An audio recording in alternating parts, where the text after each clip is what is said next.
Welcome to Pick Yourself Up. I am Assegid Habtewold, your host.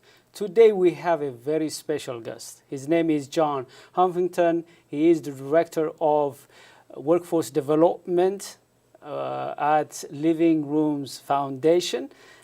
He has been challenged. He overcame a very tough setback. And today we're going to talk about his experience and also what we could be able to learn from his ability to outlast that setback. John, thank you very much for coming. Thank you for having me. I always like to start my show by asking if you have to use one word to describe yourself, what that word would be. Probably determined. Determined. Why is that? Because, as we'll get into, I lost a majority of my adult life, and I'm determined to make something of my life, make a difference, and do something with the days and months and years, whatever I have to do it with. So determined to make a difference, to make my dash count. Oh, yeah. I was fascinated last time when I watched you inspiring young men and women, and I said I had to interview John. I was fascinated because you were convicted of double murder, even if you maintained your innocence. Correct. Finally, after 30 years, you were freed. Correct. You still smiling, you still serving, you still are committed, you're not bitter after 30 years. So tell us a little bit about what happened, what led you to be free from prison. Well, at the age of 18, I'd made some wrong choices in life, obviously. It was on the wrong pathway. But at the age of 18, I was accused of a double homicide, which I had not been, had not committed, had not been involved with, and was convicted and sent to prison. And long story short, it took 32 years to prove my innocence and to get released. So after 32 years, and with the help of my law firm, Ropes and Gray, with the help of the National Innocence Project, and oddly enough, a Washington Post reporter who was doing an expose on the FBI lab, I was very fortunate that the truth finally came out. It was an international scandal with the way they were doing microscopic hair analysis at the FBI lab. And in my particular case, they had known about it for 14 years and didn't bother to inform me. They covered it up. But when we found out through the Washington Post reporter, we were able to eventually get DNA testing done. DNA fully excluded me as the DNA donor or whatever of the hair, and I wanted rid of actual innocence, and I was released, and here I am today.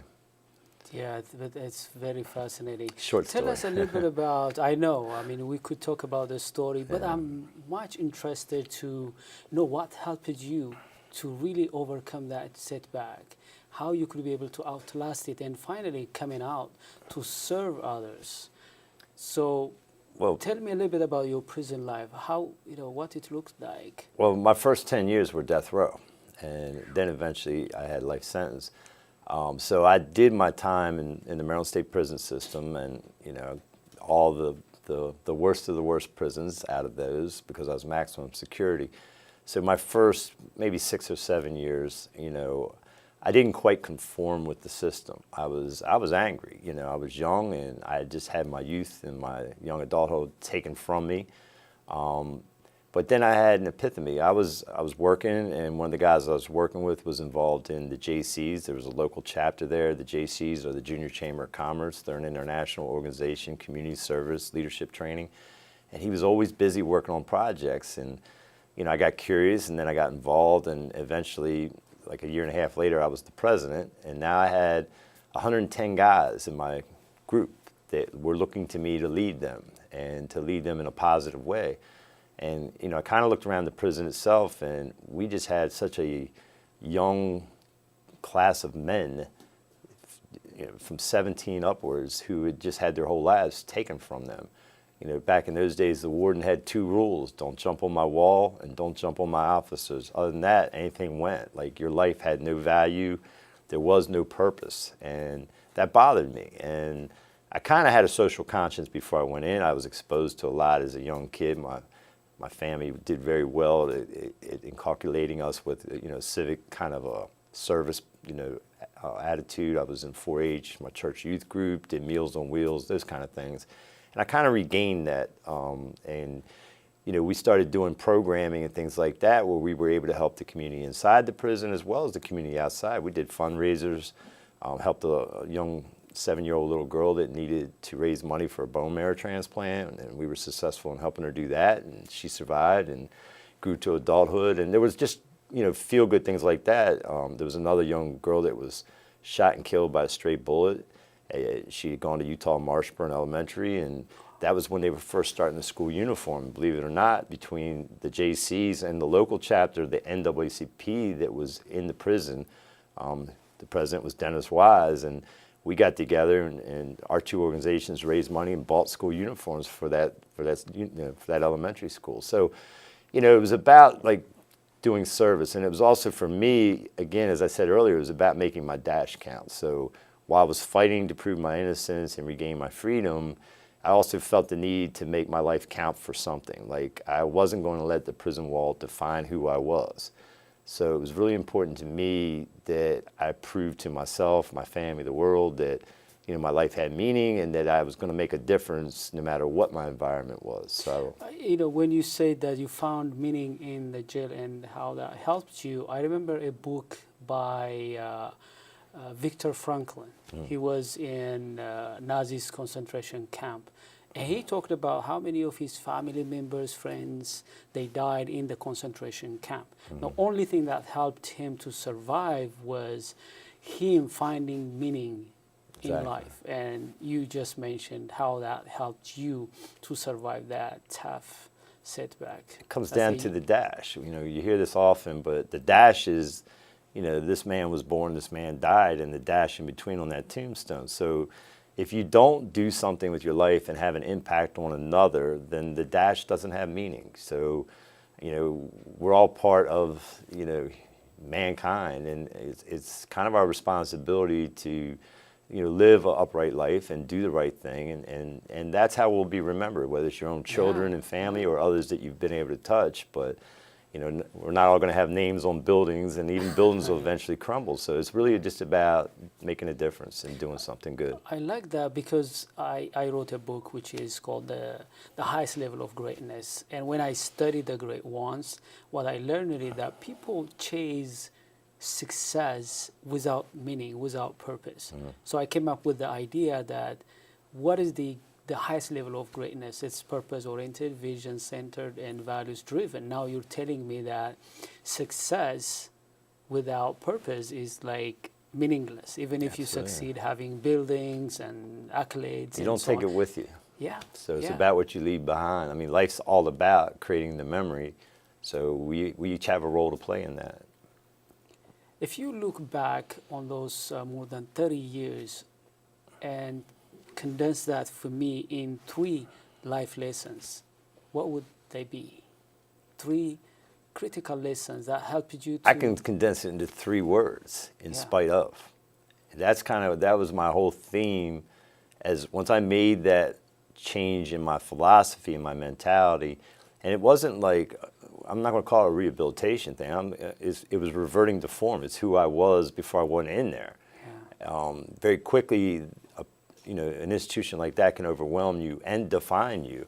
And I just was too ornery for that. I wasn't going to let it define me. So my philosophy was, in spite of, I'm going to do the right thing, I'm going to be successful, I'm going to make a difference, and I'm going to have an impact. And I did. I was very fortunate at that time that I was able to do a lot of programming and things like that. 2 of the programs, one I actually wrote, still exists in there to this day. It's in all the Maryland prisons, and that's their Family Day program, where they're allowed to have visitations with the kids in a more wholesome, full contact type of environment. And the other was myself and another fellow convict brought AVP to Maryland, which is another international organization started by the Quakers.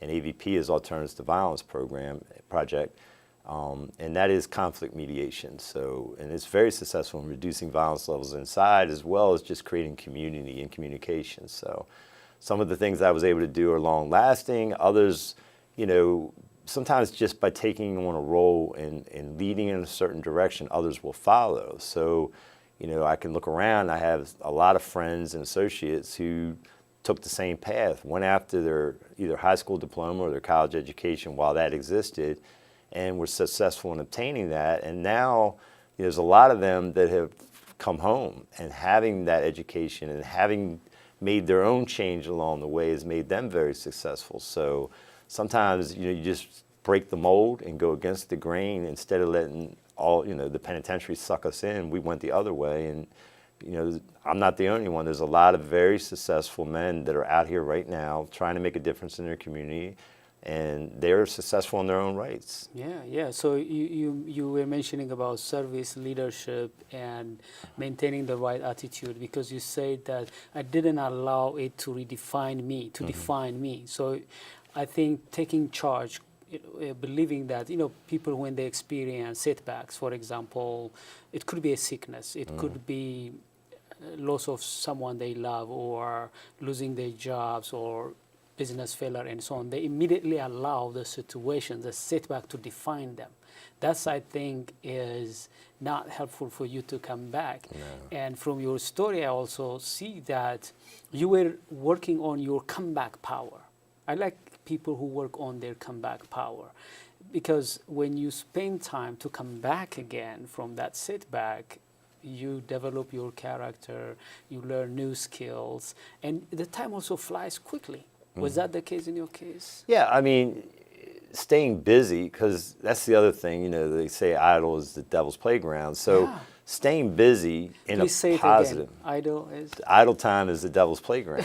You know, it gives you too much time to think about other things. If you can engage in something that's positive, that's going to help you grow and, you know, mature, you know, you know, you can't stifle the human spirit. There's a growth in all of us. And unfortunately, sometimes circumstances or, you know, problems that confront us will try to stifle us. But that's renting space in your head for something that has, you know, no positiveness to it. So it's better to focus on what's positive. It's better to tackle your problems, to face them head on. And that's kind of what I did too. Like, you don't ignore the pain. You don't ignore the problem. It's not like it went away. But at the same time, you sometimes got to eat it like Wheaties. You just eat the pain and work your way through it, because if you're goal-oriented and your goal is to achieve whatever that may be, that's what you have to stay focused on. And when you achieve that goal, you need to set another goal. So you always need to be focused on moving forward towards some objective, whether it's personal or professional, whatever that is. So. I think it's the right time to take a quick break. Our viewers will be back so soon. Please stay tuned.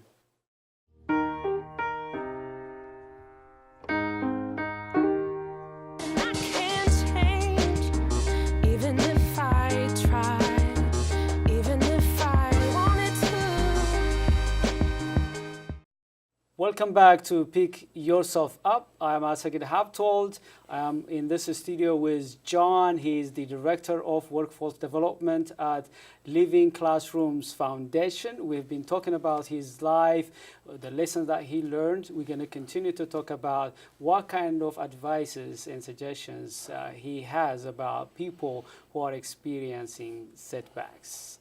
John, once again, thank you very much for being here and sharing your stories. Let's continue our discussion. There may be people watching this who are, you know, in jail, or people who are facing jail time. What are the 3 top advices that you have for such individuals? Well, facing it or doing it either way is, you know, it's an obstacle to overcome. So like any other obstacle, you have to look at that in its proper perspective. It's there, it's not going away, but what can you do to benefit from that? So, you know, my suggestion for anybody with the incarceration piece of it is to take advantage of any educational or programming or work opportunities while they're there. So there's a lot of educational opportunities in there, not as much college as we would like, because they had taken the Pell Grant access away in 1995. President Obama put it back in. They're reviewing it. There's a Second Chance Act that's been proposed by the Senator from Hawaii. We need to put education back in there. That shouldn't be excluded. That shouldn't be something unobtainable. Education is important, because with education comes empowerment. With empowerment comes confidence, and then you can be successful. So we should all want folk to get an education. They should also look at like work opportunities. You know, Maryland Correctional Enterprises is there, it's prison industry, but you can learn a trade. You can learn how to be a printer, you can learn how to be a furniture maker. There's a lot of different kinds of plants inside the institution, so you can come out with skill sets. And then finally, the program piece. There are programs in there, as I mentioned earlier, AVP. If you have substance abuse issues, you should be in AA and NA. You should be working on self, because the time is the time. That's the thing you're not going to change. It may get shortened by parole or any other way of getting out, but it's still time. It's still 24 hours in a day. How are you going to use that time? Whether you're in prison or not, how are you going to use your 24 hours? You know, it comes and it goes. You don't get it back. So if you invest in that, the payoff can be in the future. So, you know, looking at that kind of a problem, you just have to say, I'm going to get past this. 1 year, 5 years, 10 years, whatever that is, I'm going to get past it. Where am I going to be there? We talk about, in professional world, you have a 5-year plan, you have a 10-year plan. It's even more important when you do not have control over your circumstances right now, to control your time. That's the one thing you can control when you go in. So that would be my recommendation, is to own what you can own and control what you can control. So your suggestion is for them to work on their personal development. Absolutely. Because no one could be able to take his life or future above his personal development. And I think in prison, it's not a fancy place to be. It's a very challenging place to be. You don't have control and so on. There are a lot of things that come in your mind. But since you are already there, how can I use that time? Absolutely. And I think your life testifies to that. So you were attending education. When you came out, now you are the director of workforce development to one of the great companies in the Baltimore area. So tell us about that. I mean, how much education helped you when you came out from prison? Well, I have a bachelor's. I came through the very program that I'm now privileged to be the director of, and I came through, left, and went on my own and started a career. Position was open, and it seemed I was a fit, and I was given the opportunity to come over to lead that department and bring my skill set to that. But I'm very blessed that I have a great team of staff that work with us. We have a strong support network within the organization, and then our board of trustees are folk that care about the city. Like, that's why they're part of Living Classrooms. We were created in 1985. Our mission is to strengthen communities, to empower youth and young adults to achieve and realize their potential through, urban and educational opportunities and maritime education. So everything we touch, we view as a living classroom. So it's experiential learning by doing. That's our slogan. But everybody that's involved in that organization, whether it's staff or sponsors or just volunteers, we process over 10,000 volunteers a year that come and just participate with our organization. And you get to see the difference that you're making on young folks' lives. You're able to help turn the direction into a more positive pathway.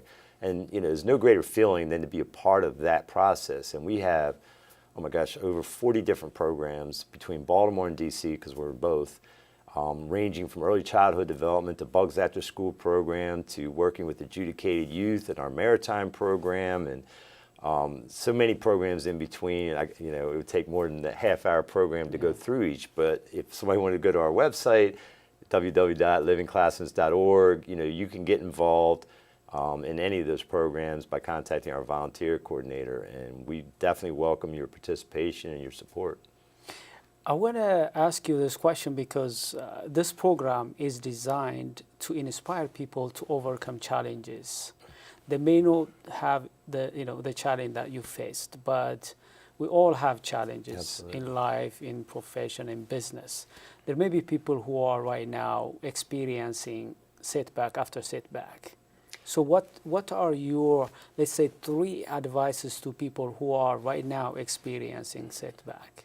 Well, again, there's no comparison.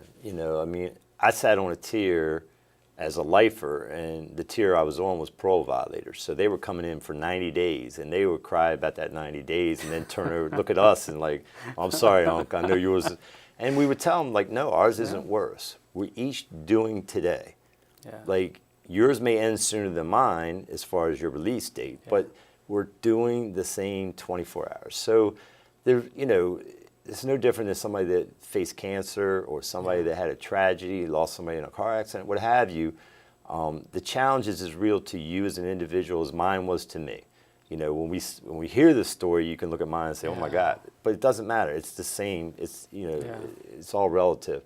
And the key to that is just to understand that for whatever reason, challenges are put in our path, whether to strengthen us, to make us more aware. There's a higher power that we all can agree controls life. We don't, but we can control how we deal with life, and that's the key. Is just to understand that everything can be dealt with.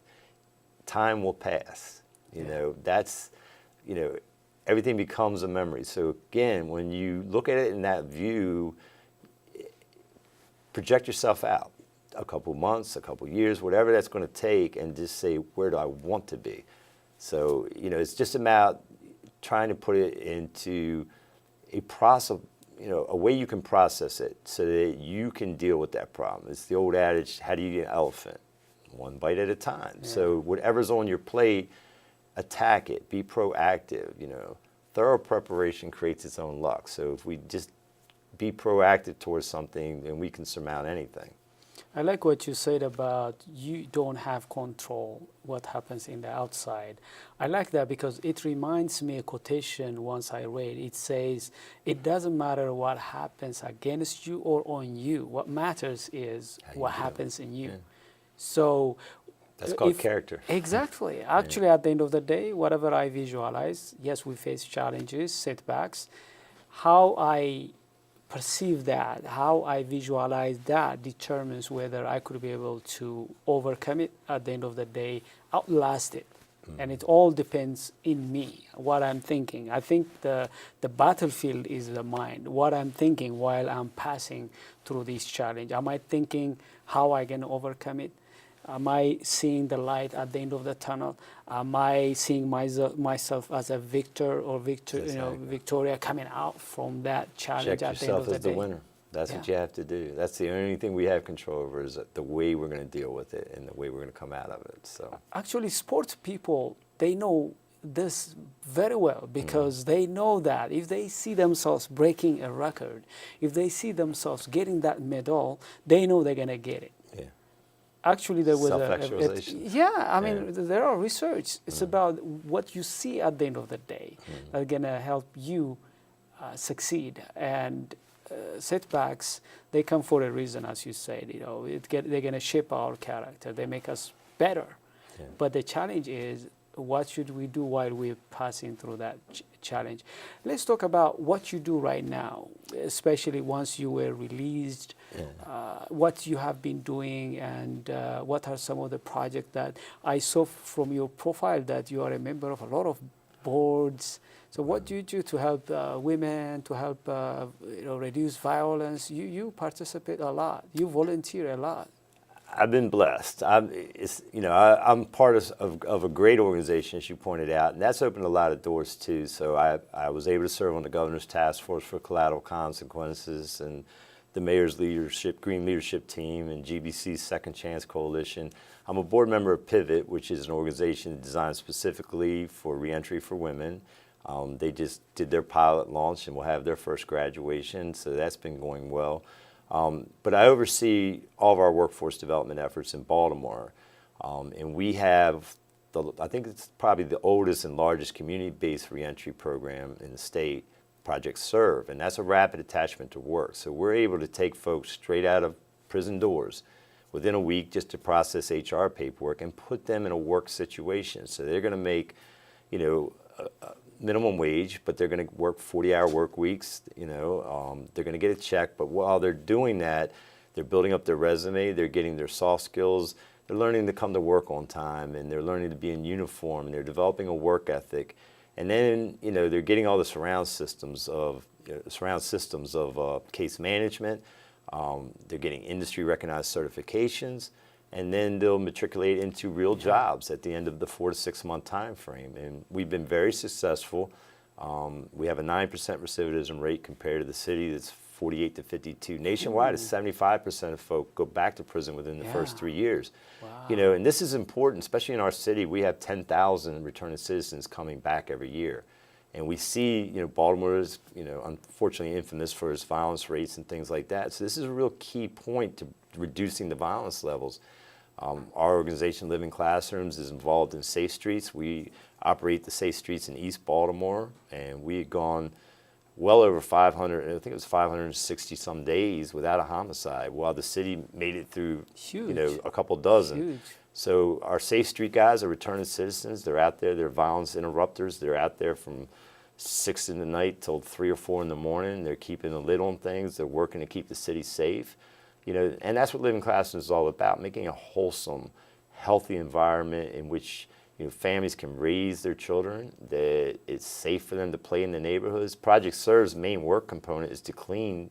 We clean 4,000 properties a year for the city. Wow. And we're looking to go to 8,000, maybe more, you know, like, but that's important. Just cleaning the city can make a big difference in a healthy, you know, wholesome environment in which to raise your family. And then the job training part of it, you know, we want to work with unemployed and underemployed adults in our target investment zone, which is about a 2.5 mile square area of East Baltimore, you know, to help them realize their American dream, to gain economics, you know, prosperity, so that they can get, you know, a livable wage and support their family, and therefore grow the economy of Baltimore, you know. So we have several training lanes that we do. We're partnered with Power 52. We do solar training. We're in our 6th class with that right now. We just launched, you and I met through the IT class, which is Tech Systems and Perscolas. We're working with our local anchor institutions, the hospitals, Bayview, Hopkins, Sibley, to launch entry programs for them and get folk into those institutions so they can make, you know, livable wage incomes. And we're always exploring new opportunities. We have, you know, a myriad of partners that work with us, employer partners and others that are helping us to develop those opportunities for our community. And we're serving those communities that are less served than most. We turned our community centers into resiliency hubs. We have solar on the roof and battery backup, so if the power goes down, we won't see a Katrina situation where those kind of neighborhoods are not being served or the last to be served. So you have a lot of things there's to a lot. serve and You can support. go to the website. So yeah, so tell Yeah. us, you know, if they want to reach out to you to Absolutely. support you, to Yeah. volunteer, give them your contact information and website to reach out to you. Sure, it's www.livingclassrooms.org. And again, it lists all of our programs, all of our opportunities, you know, even for employment. You know, we list our jobs there as well if somebody's looking to come work for us. Actually, I'm hiring for a career coach right now, so if you're interested in working with young adults and helping them get into the workforce, we're glad to take a resume right now. All right. Thank you very much, John, for Thank coming you. here, sharing your stories and what you do. Thank you very much. Dear our viewers, I hope you enjoyed our discussion. Until I see you with another program, thank you very much for watching. Look forward to see you again.